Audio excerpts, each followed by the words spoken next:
And just want to ask you about the yen. I mean, we saw that knee-jerk reaction on Friday, a spike in the currency. Is there anything to suggest that we could extend those gains? Where do you see the yen by year end? Well, I think yen would slowly head toward $100. Slow yen appreciation has been the sort of the mood of the market, and I think it is continue. It would be slow, but I won't be surprised to see a yen-dollar rate at around 100. Now, the Bank of Japan's bond buying program and other asset purchases, of course, have been the main form of monetary policy. Is it becoming less effective in your view?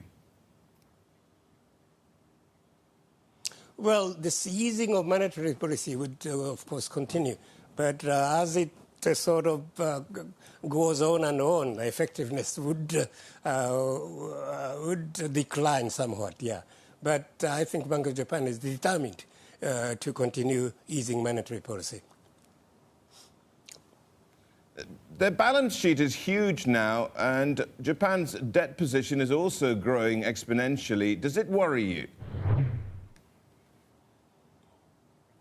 No, because although the government debt is increasing, debt asset of the private sector is huge, so that current account balance is still in the black. So that as a country as a whole, Japan is in a good condition. So I am not that much worried about the government deficit. Do you think that the BOJ of course, will have to be a little bit more proactive in perhaps buying JGBs when yields rise to show that their commitment to monetary policy is intact?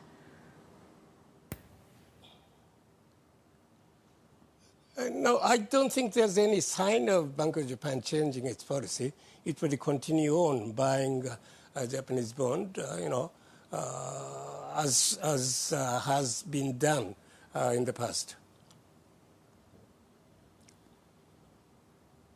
Okay. Abe-san, he's had such a long track record of serving as Japan's longest-running prime minister.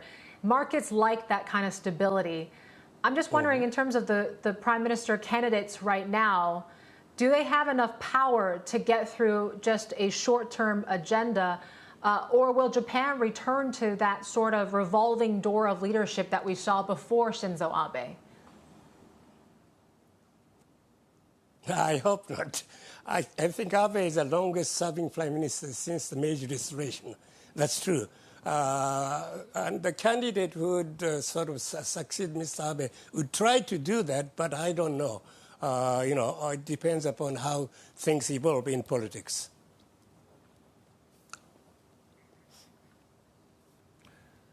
Also, when you look at what's happening with the Japanese economy, what do you think needs to be tweaked? What needs to be done exactly here in order for it to get back to the good old days of the 1980s? Does the motor of the Japanese economy in some ways need to be changed? Well, I'm not that much worried about the Japanese economy. The Japanese economy has matured with, sort of per capita GDP as high as we have right now. I think 1% growth rate is sufficient, and there's no any widespread dissatisfaction with the economic policy at this moment.